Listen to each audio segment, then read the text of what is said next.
He found them on Twitter. He promised peace. Instead, he brought death.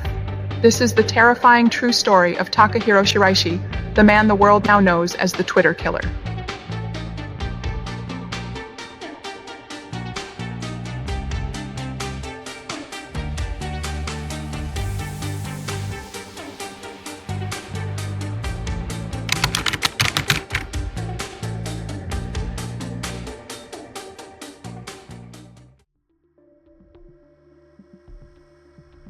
Takahiro Shiraishi appeared to be just another quiet man living in the suburbs of Tokyo. His neighbors didn't suspect anything unusual, and his outward demeanor gave no indication of what he was truly capable of. Born in 1990, he was described by classmates as reserved and unremarkable, never standing out in any significant way. But there was something beneath the surface, an emptiness, a disconnection from human empathy that would later manifest in horrifying ways. After high school, he drifted through several part-time jobs, eventually working in the scouting business for escort agencies. This job taught him how to manipulate people emotionally, especially vulnerable young women, using charm and false promises. In 2017, Shiraishi moved into a modest one-room apartment in Zema, a quiet city in Kanagawa Prefecture. The space was small and unassuming, with bare walls and limited furnishings. But for him, it was the perfect place to begin his transformation from lonely man to calculated predator. He began setting up Twitter accounts that revolved around suicide themes, using usernames like Hanging Pro. These profiles were designed to attract individuals struggling with depression and suicidal thoughts. Shiraishi positioned himself as someone who could understand their pain and, more disturbingly, someone who could help them die. Soon, desperate young women began replying to his tweets. Many of them were isolated, emotionally fragile, and searching for someone who could either save them or help them escape their suffering permanently. Shiraishi presented himself as both, a sympathetic ear and a partner in death. But this was all a lie. He didn't want to help them. He wanted to control them, use them, and ultimately kill them. His true motivation wasn't mercy, it was dominance, a twisted thrill in manipulating people to their doom. As more women interacted with him, he started inviting them to his apartment. The way he groomed them, emotionally and psychologically, was deliberate and methodical. No one suspected what was really going on behind the closed doors of room 201.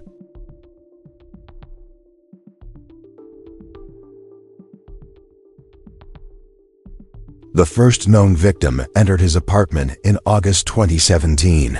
She was young, troubled, and believed she had finally found someone who would understand her pain.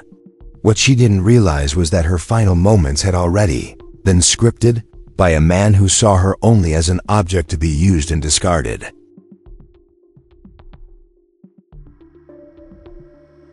Once inside the apartment, Shiraishi attacked her. He would later describe how he strangled his victims while standing behind them, quickly and efficiently. There were no drawn-out struggles. The violence was cold, clinical, and shockingly routine for him. After the murders, he dismembered their bodies in his small bathroom using knives and saws. He carefully stored body parts in ice coolers and large plastic containers, placing them throughout his apartment. He wrapped other remains in towels and trash bags. The smell began to seep into the hallways, but most neighbors assumed it was simply a clogged drain or spoiled food.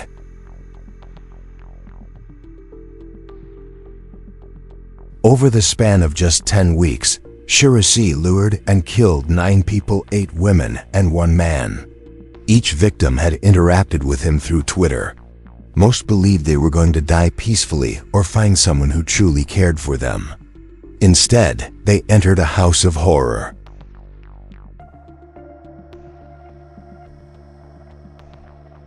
What made his method even more disturbing was how casual he was about it. He kept track of his victims, stored mementos, and even documented some of their details in a notebook. To him, these weren't human beings with lives and families, they were trophies.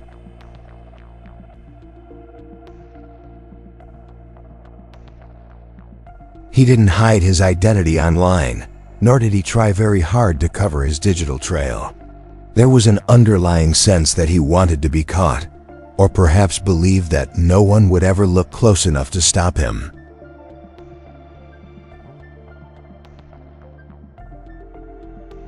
By the time authorities began investigating, Shiraishi had already become one of Japan's most prolific serial killers in recent memory. But it would take one determined brother to bring the truth into the light.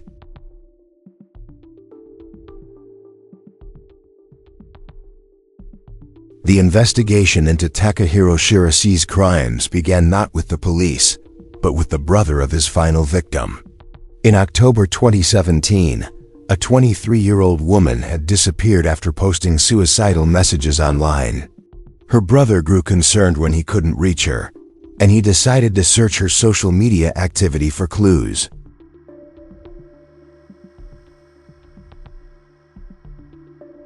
He discovered that she had been interacting with a strange Twitter account associated with suicide pacts.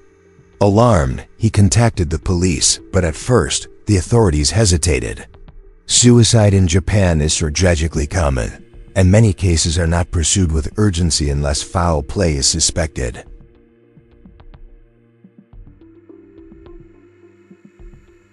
But this brother refused to give up. He pressed the police to investigate the Twitter account and trace the user's location. That persistence paid off. Eventually, officers tracked the account back to an apartment in Zama.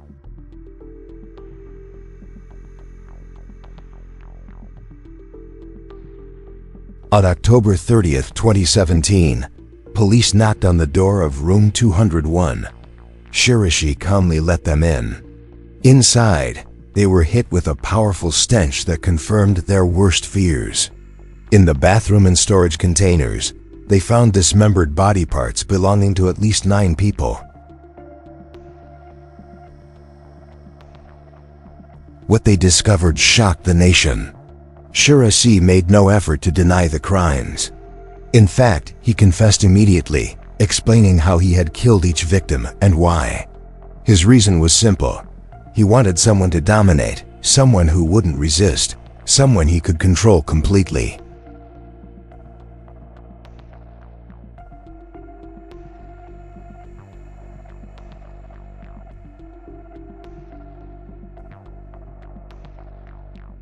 The public reaction was one of horror and disbelief. How could such a mild-looking man commit such calculated atrocities? How had no one noticed sooner? And most importantly, how many more would have died if he hadn't been caught?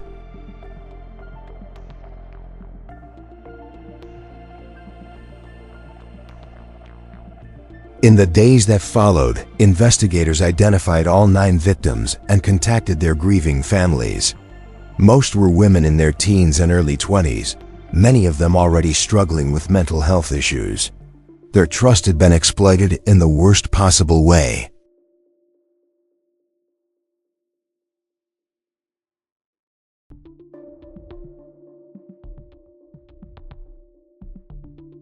Takahiro Shiraishi's trial began in 2020 and immediately drew national and international media attention. The courtroom was filled with reporters, the public desperate for answers. His defense team made a surprising claim. They argued that the killings were consensual, that his victims had agreed to die.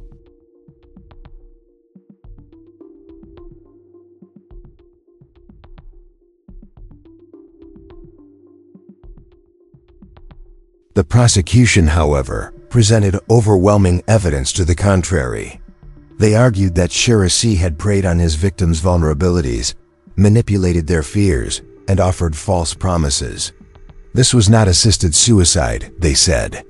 It was predatory murder.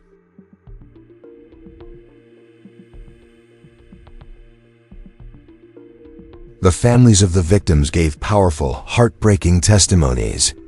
They described young daughters, sisters, and friends who had needed help, not harm. The grief in the courtroom was almost unbearable, and Shiraishi, throughout most of it, remained expressionless.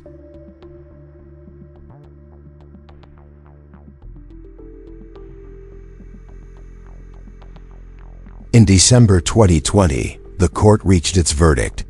Takahiro Shiraishi was found guilty of 9 murders and sentenced to death. The judge condemned his actions as extremely selfish and heinous, noting that he had shown no genuine remorse.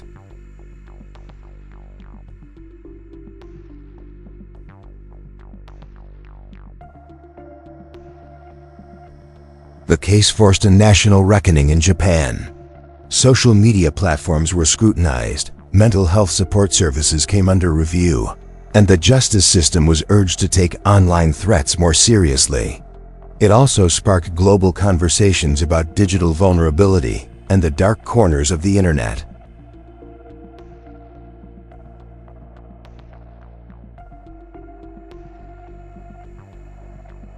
As of now, Shiraishi remains on death row. He has not appealed his sentence. His crimes serve as a dark reminder of how easily trust can be weaponized in the age of social media. What began with a tweet ended in tragedy. And for 9 families, the pain never ended. They were robbed not just of loved ones, but of justice that came far too late.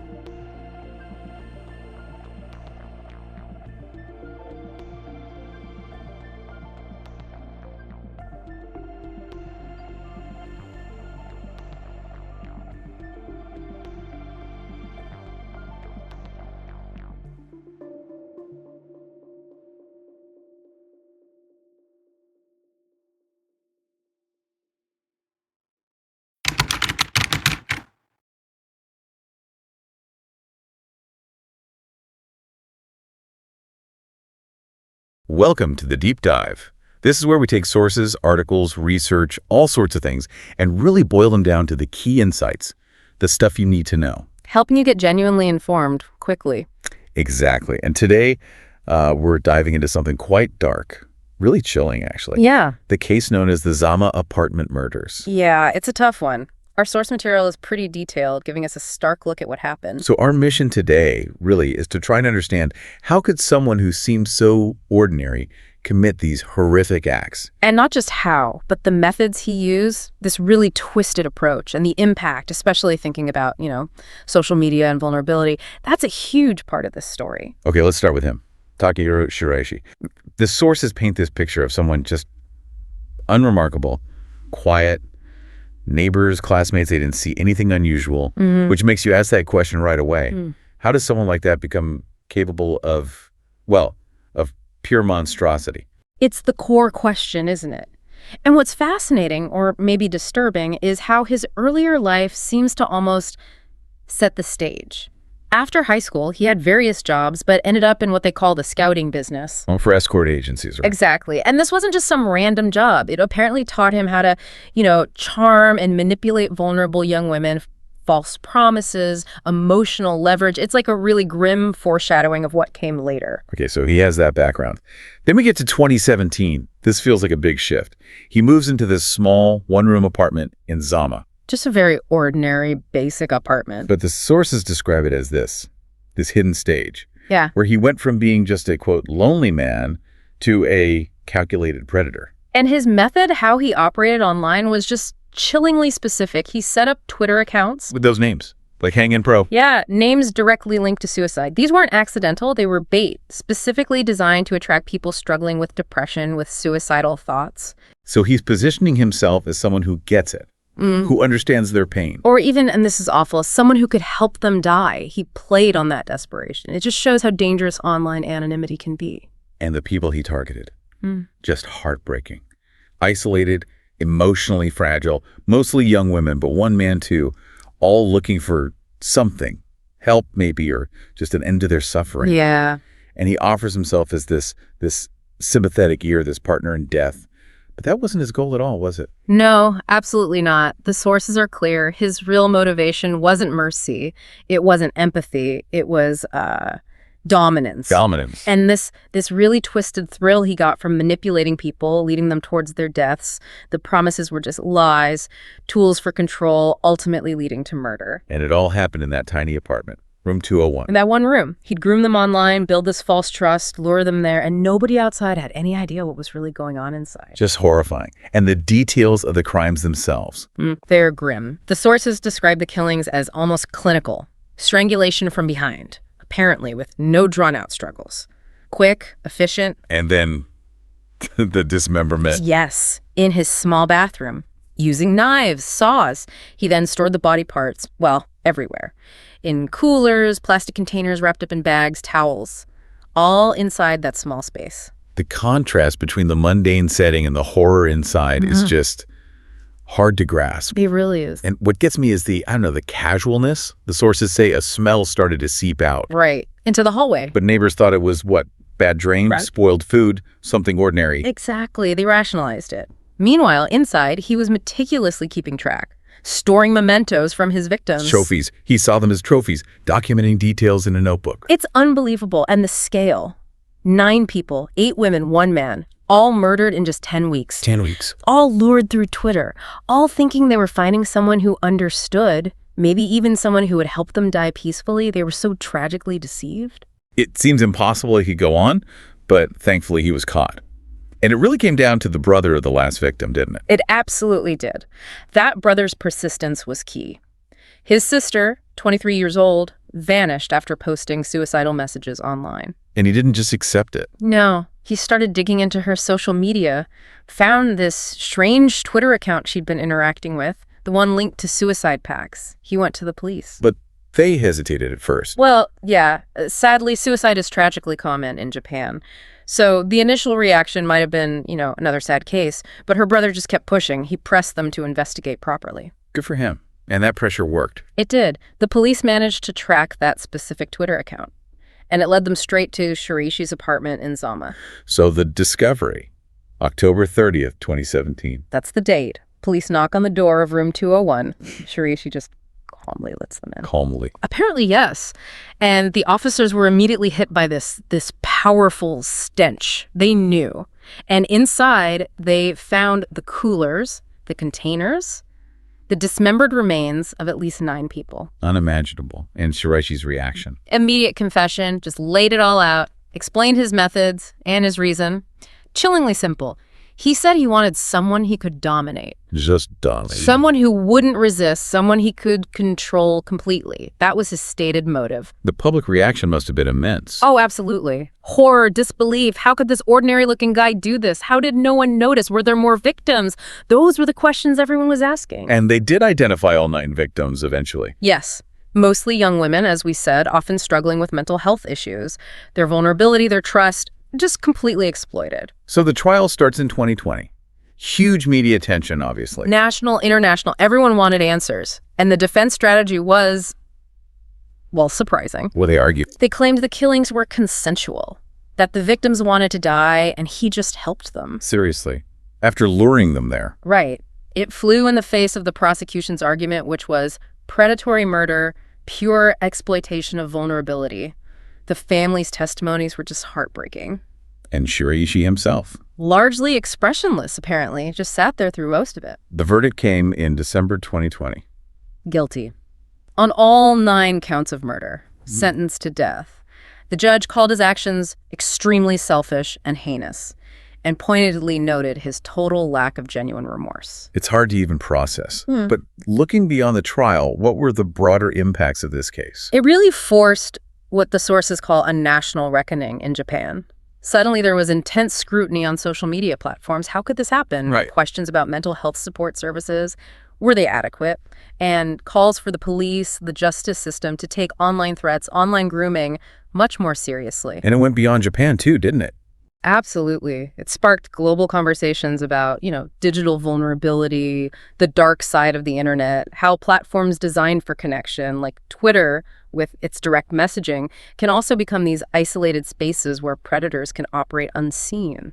So wrapping this deep dive up, The Zama apartment murders. It's just a tragic, stark reminder, isn't it? Online interactions can be incredibly deceptive. Yeah, and people seeking help online are profoundly vulnerable. When that trust is betrayed, weaponized, the consequences are just devastating. It really underscores the need for vigilance for critical thinking online. Definitely. And the need for strong mental health support systems, easily accessible support, plus just general awareness about online safety. Connecting it to the bigger picture really makes you think about the role these digital platforms play in our lives. And our shared responsibility, maybe. Exactly. Our responsibility to protect vulnerable people. So maybe the final thought for you listening. What does this all mean for you navigating the digital world? Connection is easier than ever, but how do we protect ourselves and the people we care about from dangers that might be hidden just beneath that friendly online surface?